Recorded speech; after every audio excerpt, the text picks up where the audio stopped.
Here's a little visual of why I prefer to unwind a skein rather than pull from the center, even if it's a Red Heart Super Saver pull skein.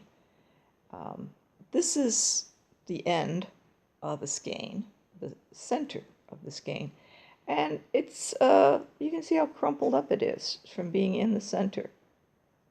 It doesn't look too bad till you get pretty close to the end. Here's one that I'm unwinding from the outside, and it still looks pretty nice, but shortly it will get to the crumpled up stuff. And here's, for comparison, the same brand of yarn that I'm unwinding from the outside. Nice and smooth.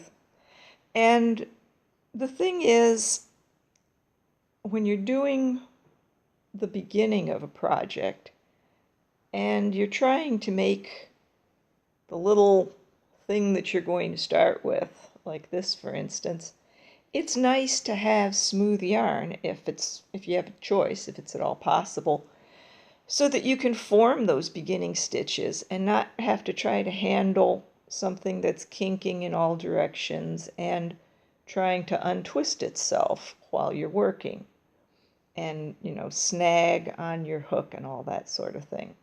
So that's why I like to start from the outside.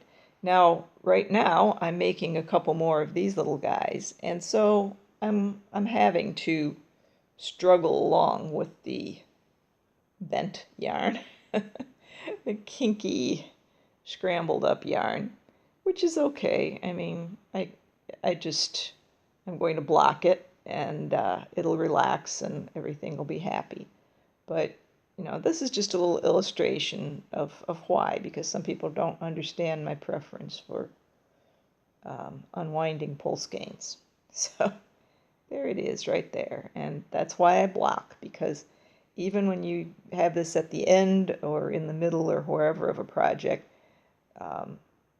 this yarn is just not going to happily become part of a stitch. It's going to want to stay in its shape that it's used to, which is not exactly the shape of a stitch. Okay, that's me.